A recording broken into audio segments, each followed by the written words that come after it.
7h06, Cédric Santime, la géothermie, c'est l'avenir de la Guadeloupe? Ah ben oui, c'est ce que dit le député Olivier Servat, qui est d'ailleurs avec nous dans ce studio. Bonjour Olivier Servat. Bonjour Monsieur Santime, bonjour Monsieur Moesta. Permettez-moi en ce début d'année de présenter mes meilleurs vœux à vous, à vos proches, pour la santé et à tous les Guadeloupéens en général. Ah ben meilleurs vœux à vous aussi. Merci. Alors Olivier Servat, la géothermie, géométrie c'est autre chose. Alors quoi, la géothermie est-elle porteuse d'opportunités pour nous?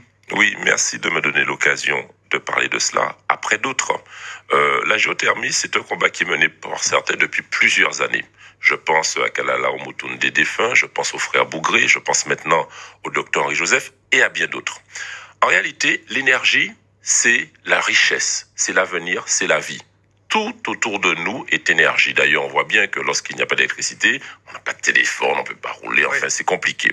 Alors, il se trouve que nous avons la chance en Guadeloupe, basse-terre, volcanique, comme en Martinique, comme à La Réunion, d'avoir un gisement, d'avoir une énergie qui est à peu près à 1000 mètres sous terre, c'est-à-dire à fleur de peau, et qui peut être mobilisée, faire tourner des turbines et créer de l'électricité.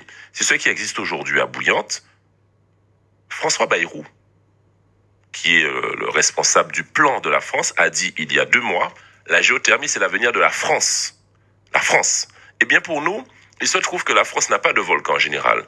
Nous avons des volcans actifs et ça permet d'avoir une énergie qui peut être récupérée non pas à 2000 mètres comme en France hexagonale, mais à 1000 mètres. Et donc, pour cela, dans le cadre où nous avons une planète en difficulté, où nous avons la crise en Ukraine, où nous constatons que nous ne pouvons plus, ça parle en mode encore, d'aller faire venir des gros navires de pétrole brut à faire raffiner pour finalement salir notre planète, on a notre richesse. Et ce que j'ai dit à la ministre Pannier-Runacher il y a 2 jours, quand je l'ai eu en visio avec mon groupe Liberté Indépendante Outre-mer Territoire, c'est que, nous voulons que tous les projets géothermiques nouveaux actuellement puissent permettre d'associer financièrement, en termes d'actionnariat, les Guadeloupéens, vous et moi, et aussi... On peut en profiter. Absolument. Et la région Guadeloupe et le département Guadeloupe. Au niveau de... C'est pas le cas. Jodla Bouillante, bon, c'est une entreprise israélo-américaine qui investit, qui fait des bénéfices. Bon, tant mieux, elle a augmenté les mégawatts, mais enfin, il faut maintenant que pour tous les nouveaux projets, il y en a un à Vieux Habitants. 30 mégawatts, c'est déjà quasiment à la sortie.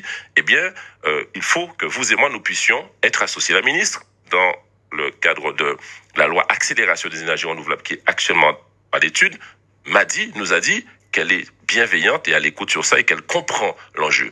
Ce qu'on doit dire... Olivier Servat, sur cette question, il y a un amendement que vous avez présenté, co-signé par Max Mathiazin, qui a été adopté. Ça va permettre quoi? Alors, ça, c'est un deuxième sujet, effectivement. Donc, la géothermie, on en a parlé. C'est l'avenir, c'est la richesse. Il y a 2 moteurs de croissance chez nous en Guadeloupe. C'est le tourisme et les sous-sols. Et la géothermie, on doit y aller à fond, à fond, à fond. C'est la seule énergie propre, stable, qui ne varie pas en fonction du soleil et du vent.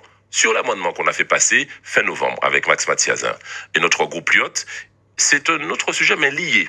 Aujourd'hui, ce sont je parle du monde un peu technique, la programmation pluriannuelle de l'énergie dépend de la région. C'est la région Guadeloupe qui doit dire, dans les Outre-mer, avec quelle énergie renouvelable nous allons. Et en 2030, il y a une loi qui dit 100% d'énergie renouvelable, on ne doit plus utiliser pétrole, etc. Il faut des moyens pour ça. Il faut des moyens. Et aujourd'hui, les moyens de la région sont assis sur quoi? 110 millions d'euros, un quart de ses ressources sur les rentrées d'argent sur l'essence, le gazole, etc. Donc aujourd'hui, la région, et c'est pas que la région Guadeloupe, toutes les régions des Outre-mer, même la région de la Réunion qui a pris une PPE insatisfaisante, sont bloquées parce que se disent, mais si on va vers un nouveau modèle, vers les énergies propres, où seront nos ressources fiscales associées à ces énergies propres? Donc, nous avons demandé un rapport pour pouvoir aider, en fait, la région et arrêter d'entendre que, par exemple, le ministre Carrico dise, mais on ne peut pas comprendre pourquoi la région Guadeloupe prend PPEI alors qu'on doit aller vers les énergies renouvelables. Ils savent bien que la région ne peut pas aller seule. On doit garantir cette transition fiscale vers les énergies propres. Donc, nous avons ce rapport et la ministre à qui j'ai posé aussi cette question, m'a indiqué qu'elle est tout à fait consciente du problème et qu'on doit aider les régions ultramarines. Alors, vous disiez il y a quelques secondes, quelques minutes plutôt, que d'autres avant vous avaient déjà abordé cette question de géothermie. Vous n'avez pas peur qu'on vous dise qu'on se réveille un peu tard sur cette question? Alors, tout ce qui s'est passé avec à Bouillante, rachat, la région qui, pour X raison, n'a pas racheté, n'a peut-être pas les moyens aussi, qu'en sait-on? Est-ce que vous n'avez pas l'impression que, justement, on peut reprocher ça à nos élus? Oui, c'est vrai. C'est une vérité, je le confirme. mieux vaut tard que jamais, je dirais. Moi, pas là, à cette période-là, ça, où on n'a pas assez bien traité Bouillante, mais enfin, ainsi soit-il, et c'est triste, effectivement, mais malheureusement, maintenant, on doit aller de l'avant. Ça qui fait de fait, maintenant, on doit pouvoir dire, OK, moi, en tout cas, j'ai conscience, après avoir échangé avec Gérald Bougré, avec Jean Bougré, avec Dr Henri-Joseph, avec Kalala Motunde, que c'est l'avenir de notre richesse. On n'a qu'à aller voir en Islande. En Islande, les gars, ils ont tout compris. Ils ont des volcans, ils ont 100% d'énergie propre et l'électricité coûte à peu près, la facture d'électricité, 40 € par année. Ça dit rien du tout. Donc, alors, qu'on comprenne bien, vous disiez c'est technique, on va pas tout résumer en quelques minutes, mais c'est la région qui doit insuffler. Mais pour que la région puisse insuffler ça, il faut des euros. Il faut des euros. Par exemple, pour vieux habitants, 200 millions d'euros. J'ai échangé avec le directeur de la SARA. Étonnant. La SARA, c'est Société Antillaise de Raffinerie des Antilles. Ils me disent, ben attention, nous on a compris que l'avenir, c'est pas forcément raffiner du pétrole brut, c'est aussi la géothermie pour aller vers l'hydrogène. Alors voilà le vrai enjeu et la vraie richesse de la Guadeloupe. Très rapidement, avec la géothermie, avec la chaleur qui monte dans des turbines, on pourra stocker de l'hydrogène, H2O, hydrogène. Et l'hydrogène, c'est un carburant qui peut remplacer très fortement l'essence, le gazole, etc.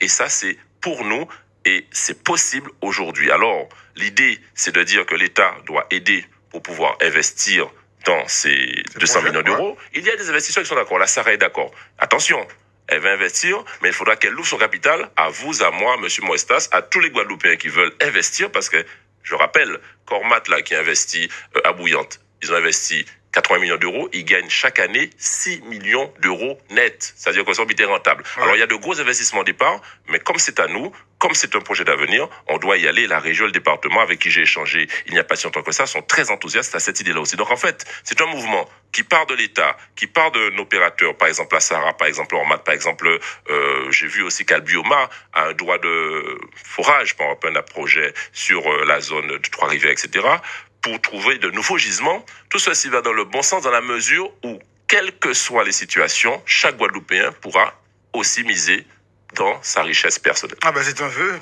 pieux, c'est un souhait qu'on souhaite voir cette chose-là voir le jour. Justement, pour en venir aux vœux transition trouvée, vous abordez dans vos vœux que vous avez présentés à la Guadeloupe la situation des soignants suspendus, votre souhait de les voir réintégrés pour mettre fin à la souffrance. Ben, Olivier Servat, avec le récent épisode dont on se rappelle en fin d'année dernière à l'Assemblée nationale, avec une majorité qui a quelque peu joué la montre, vous y croyez à cette réintégration? Est-ce qu'on ne peut pas avoir une redite, revisiter ce même scénario qu'on a eu la fin d'année dernière? Moi, j'y crois parce que c'est le sens de l'histoire. La France aujourd'hui est isolée au niveau européen. Il n'y a guère qu'elle et la Hongrie qui font de la résistance ridicule au niveau de l'Europe, alors que tous les autres pays, ils sont pas fous. Les Allemands sont pas fous, les Anglais sont pas fous, les Espagnols, les Italiens, etc. ne sont pas fous. À part il y a qui chercheurs français qui savent que faut nous ni Mounier qui vaccine dans les hôpitaux. Alors je dis aujourd'hui que la France est isolée. Le sens de l'histoire, c'est que le Covid diminue. Le sens de l'histoire, c'est qu'il n'y a pas aujourd'hui dans les hôpitaux un encombrement des personnes covidées. Il y a des hommes et des femmes qui souffrent. Il y a des pères de famille qui doivent retrouver leur travail. Ici en Guadeloupe, on a des pertes de chance parce qu'on ne peut pas soigner nos enfants. Ils vont devoir évoluer parce que c'est le sens de la logique et ils vont arrêter d'être aussi orgueilleux, aussi méprisants, aussi inhumains. Mais dans le même temps, on a vu fleurir sur les réseaux sociaux et on entend ça d'ici de là, on entend que effectivement il y aurait des soignants vaccinés qui seraient opposés au retour des non vaccinés. Je veux dire deux choses sur ça. Moi, je respecte les soignants vaccinés. Je leur tire mon chapeau. En cette nouvelle année, je leur dis merci d'avoir porté à bras le corps le système de santé parce que ce sont eux aujourd'hui qui sont dans les hôpitaux et dans les cliniques. Ça, c'est très clair. C'est pas un combat vacciné contre non vaccinés. Par contre, en même temps, l'Angadio, qui m'a signé ça? Ce sont des lâches. J'ai pas vu de nom sur la signature. Ça n'a pas été signé. Eh ben, ça n'a pas raconté. Nous va valider ça. Très bien. Merci à vous, Olivier Servat, d'avoir répondu ce matin en direct à nos questions. Merci. 7h15. Merci. À 7h15, on marque